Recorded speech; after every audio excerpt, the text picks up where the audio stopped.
What's up, Outlaw Nation? Welcome to this quick reaction for The Last of Us Season 2, Episode 3. Just finished watching this one a few minutes ago, so jumping on here for a few minutes and doing a reaction to it, because I have a full review tomorrow with the Geek Buddies. But man, oh man, what an episode we got in here. It's called Through the Valley, directed by Peter Hoare, who consequently directed the third episode of last season of The Last of Us as well. And this one deals with everybody recovering from the death of Joel, or dealing with the death of Joel. It's been, I think, 3 months that Ellie has been in the hospital, and she wakes up screaming, which is a pretty harrowing moment to experience, as if it's all still happening right in front of her again.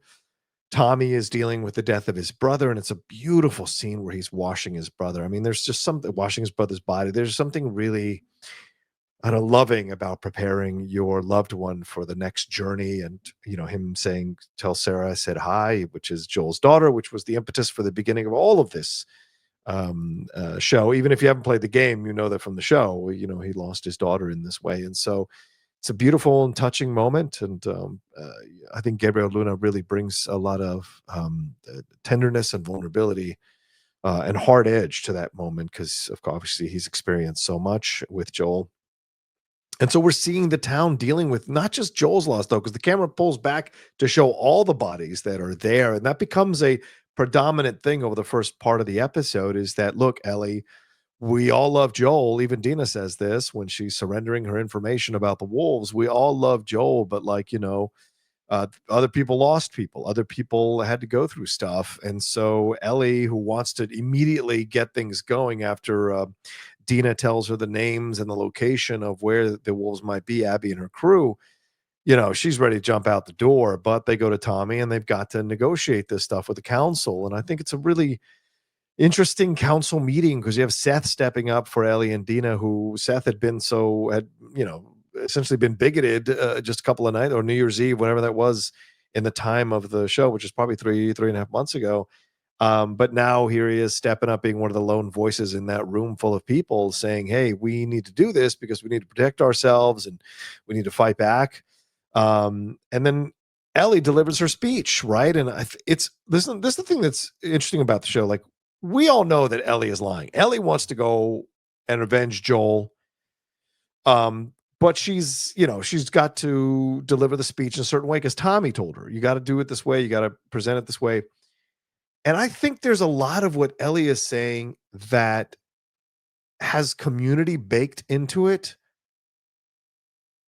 And even though she's not necessarily a community person, but having been in Jackson Hole this long by now, she has kept herself distant to a certain extent, being a young woman, being gay, coming from the situation she came from. I'm sure there are a lot of reasons to keep herself distant, maybe just by natural behavior.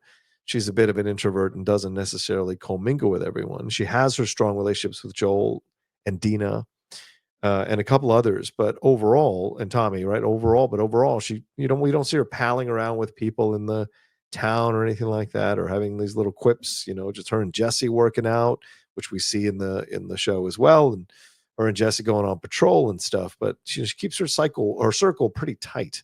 And so the way she was delivering the speech, I understand why people didn't believe her, but there was something really great about Bella Ramsey's performance, where I saw like there were shades of her believing some of the stuff she was saying. Like, it was opening the door to the possibility of feeling community, maybe for the first time, with the people in the town. And although she's not going to be like, well, Joel's death is, just as equal as everybody else's death. I don't think she's ever going to be in that place about it. I think there was something that maybe surprised her a little bit in how she was delivering that speech, that maybe made her think about later about how much of that she might have meant without knowing she meant it. And I think that's going to be interesting to see. And as I predicted, Dina replacing Joel, in essence, another Latina guide for Ellie, which I think is really cool. And the way that goes down, they did a really great job of establishing her in that first episode, so that the switch that happens here is much more believable. They're more in line with their ages and in their experiences. There's more of a shorthand that they would understand with each other. Love the scene with the cookies and revealing the information, and Ellie getting really mad, but Dina going like, I didn't want to upset you, but I do have all the information.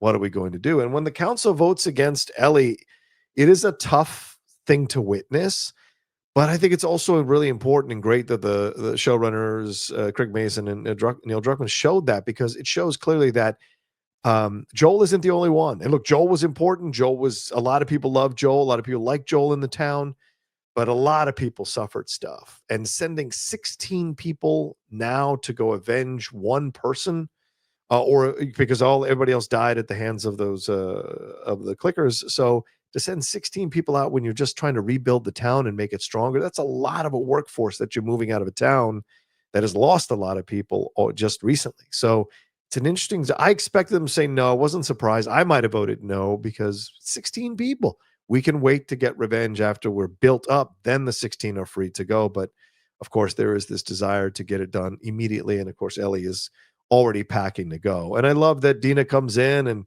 gives her the whole list of things that she needs to do, because again, Dina has replaced Joel. Dina is kind of Ellie's guide now for the next phase of her life, however long this lasts, their friendship. I don't know if, either of them get killed by the cordyceps or anything else like that. So the relationship is going to last through here. And I like that they've got this camaraderie with each other and connection with each other. And where is that going to go? And certainly they're riding the horse together. They get caught in the rain in the tent, and there's conversations about the kiss and all of that. We find out that Dina is back with Jesse, which is no real surprise. And Seth helps them get out. Seth gives her a better rifle. But her and Ellie and Dina having that conversation in the tent's really interesting. Where is that going to lead?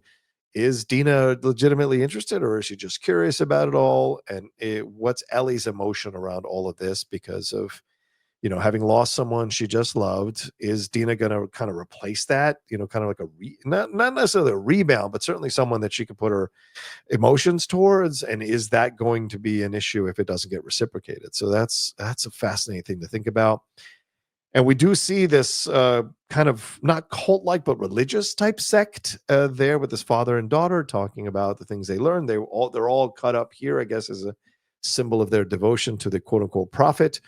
And then later we see them all viciously murdered by what we assume is the wolves, and that logo that's on them. We don't know. So, but it's interesting. So and Ellie seems to be ready to take that as an example of why they should kill the wolves even more. So the scene with Tommy and Gail takes on even more resonance, because Tommy is asking about trying to stop Ellie going down the same paths that Joel went down, but Gail herself has said, "Well, you can't save everyone," and she was already walking down these paths before Joel showed up.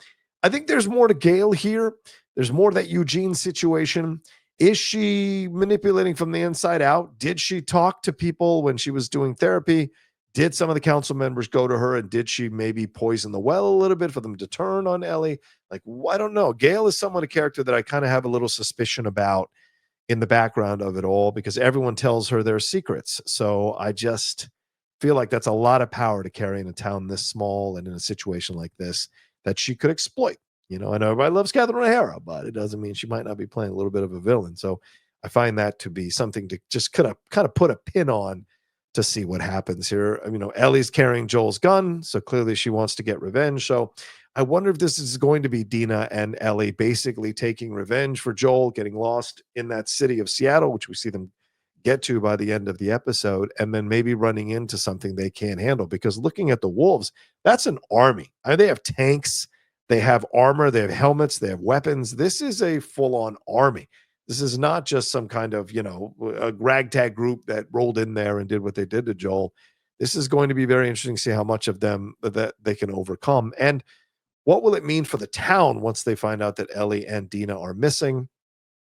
Is that going to motivate them to come after them? What is Maria going to do? What is Tommy going to do? It's a lot of questions on that end. And so I think it's going to be interesting to see how that all plays itself out. And Jesse, we know, is a little too much of a rule follower, so he might not necessarily be jumping out to go and help. But so that's going to be a fascinating thing as well. But it feels very reminiscent of last season when, Joel and Ellie would go into a town and kind of survey it, look at it, see what they run into.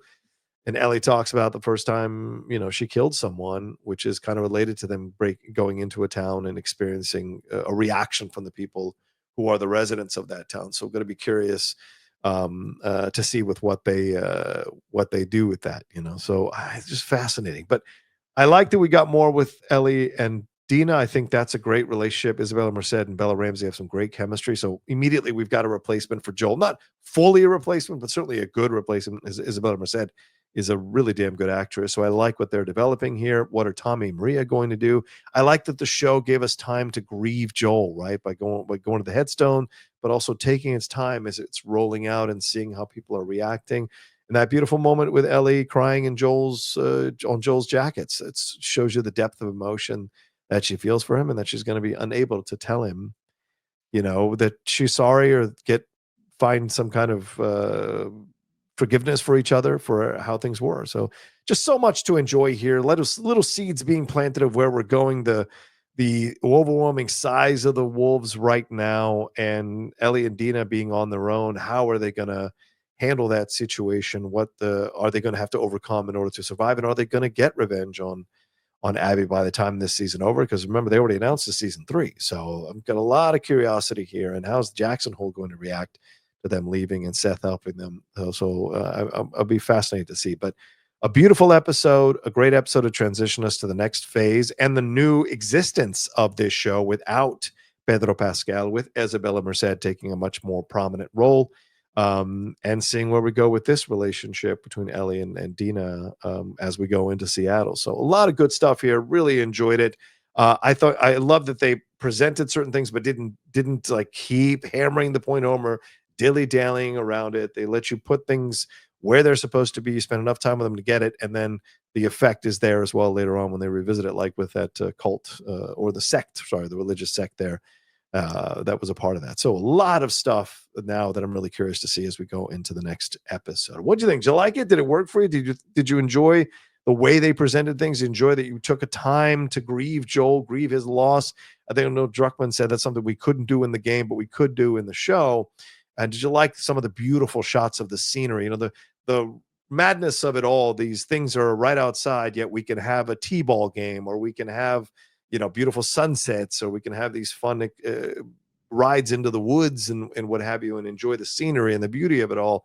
Meanwhile, danger is around the corner at every moment. So just fascinating stuff. Did you enjoy that, or did some of the episode didn't work for you? Did you have questions about like the town council meeting and people stepping forward about forgive and forget and show mercy? What were your thoughts on all of that? And there's some ulterior motives going on by some of these characters. Would love to hear what you think. Remember, we're going to spoiler review this one on the Geek Buddies, but this was just my quick reaction for tonight. All right, I'll talk to you next time with another brand new reaction video. Take care of yourselves. Until then. Thanks so much for watching this video. Please make sure to like, comment, share, and subscribe for more content from the Outlaw Nation.